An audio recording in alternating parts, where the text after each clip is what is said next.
भूतिया कहानी। एक बहुत ही खूबसूरत गांव था जिसका नाम था वीरनगर। यहाँ सभी लोग बहुत खुशी खुशी से रहते थे। गांव में सभी कुछ अच्छा चल रहा था और इसी बीच अमेरिका से एक फैमिली अपने पुश्तैनी घर में रहने के लिए आती है। उसे परिवार में पति पत्नी और उनका छोटा सा बेटा था जो अपनी हवेली में रहने के लिए आए थे। सभी के आते ही गांव वालों में खुशी की लहर दौड़ पड़ी, क्योंकि ये फैमिली कोई और नहीं बल्कि इसी गांव में रहने वाले पुराने जमींदार थे। और गांव वाले इनकी बहुत इज्जत किया करते थे। सब कुछ ठीक चल रहा था, लेकिन अचानक एक दिन इस परिवार के बच्चे की तबीयत बिगड़ने लगती है। सभी रोने लगते हैं और इसे लगता है कि मौसम परिवर्तन हुआ है, लेकिन बात तो कुछ और ही थी। धीरे धीरे लड़के का चेहरा नीला पड़ने लगा और आनंद फार्म में परिवार ने डॉक्टर को बुलाया और डॉक्टर को भी कुछ नहीं समझ में आया। तो उसने पास के ही बने एक अस्पताल में उन्हें स्वास्थ्य परीक्षण के लिए आमंत्रित किया, ताकि बच्चे की बीमारी का पता लगाया जा सके। परिवार ने डॉक्टर की सलाह मानी और उसे हॉस्पिटल ले जाना ही अच्छा समझा।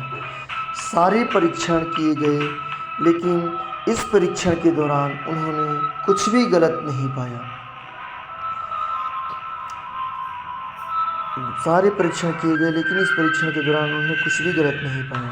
परिवार जैसे तैसे करके परिवार गांव पहुंचा, तो गांव के कुछ बुजुर्गों ने बच्चे की हालत देखकर उन्हें ओझा के पास जाने के लिए कहा। आज भी गांव के पुराने रीति रिवाज के अनुसार झाड़ फूक करके इलाज करने की प्रथा कायम है।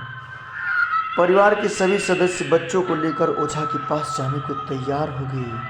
गांव के पास ही पहाड़ी में एक बाबा रहते थे जो कार्य विद्या में महारत हासिल किए थे। जैसे ही उनके आश्रम में बच्चे को लाया गया और बच्चे जैसे ही आश्रम में पहुंचा, वह जोर जोर से चिल्लाने लगा, तो क्यों आई है?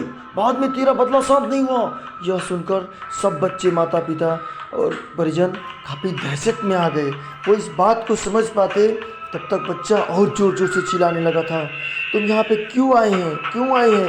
वो बाबा के ऊपर क्रोध भरी नज़रों से देख रहा था, लेकिन बाबा तो काली माया में इतने पारंगत थे कि उन्होंने इस रूहानी ताकत को पहचान लिया था। सभी लोगों ने आश्रम में प्रवेश किया, लेकिन बाबा ने केवल उसे बच्चे के पास आने को कहा। बच्चे की हालत बहुत ही खराब थी। उसकी आंखें लाल होती जा रही थी, मुंह से खून निकल रहा था और डरावनी आवाज़ें आ रही थी। ये भय का माहौल बना हुआ था। इस तरह से कुछ देर तक बाबा ने उसकी आंखों में आंखों डाल करके पूछने वाले थे, तुम यहाँ पे क्यों आई है? उसने कुर्राते हुए एक कर्कश आवाज़ पैदा की और बाबा से कहा, आप हम दोनों के बीच में मत पड़ो, इससे मेरा पुराना बदला चुकाना है, मैं इसे जिंदा नहीं छोड़ूंगी। बाबा ने कुछ मंत्र और विभूति का इस्तेमाल करते हुए उसके शरीर पे छींटा मारा। जैसे ही छींटा मारा, बच्चा ज़मीन पर लेट गया। वह हाथ पैर हिलाने लगा। अभी कोई कुछ समझ पाता तब तक बच्चा थोड़ा थोड़ा सामान्य होने लगा। ये सब बाबा का चमत्कार की वजह से हुआ।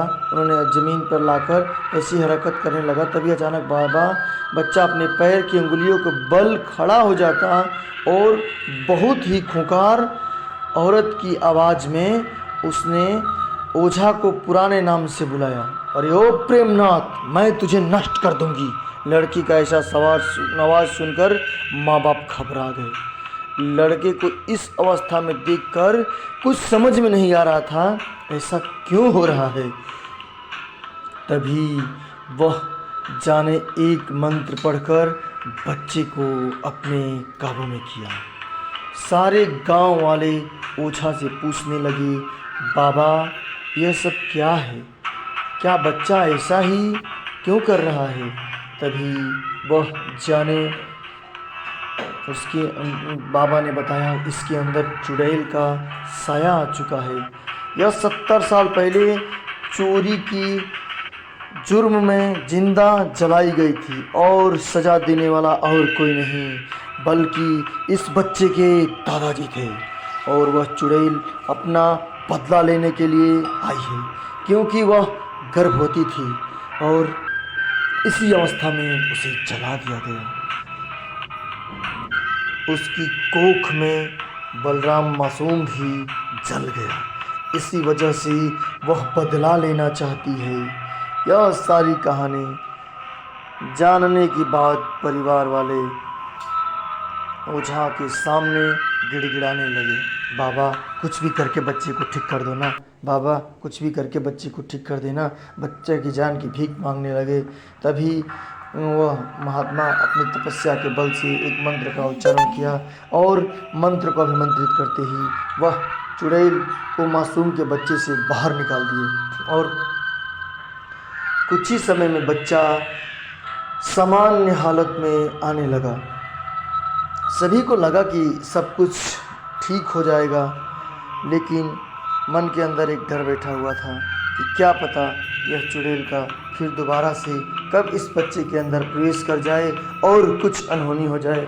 दोस्तों, ये कहानी हमें ये दर्शाती है कि भूतों में ताकत होती है और ये अपनी रूहानी ताकतों से इंसान को परेशान कर सकते हैं। इसलिए इस कहानी को मद्देनज़र रखते हुए आप लोग इन भूत प्रेतों से बच के रहें।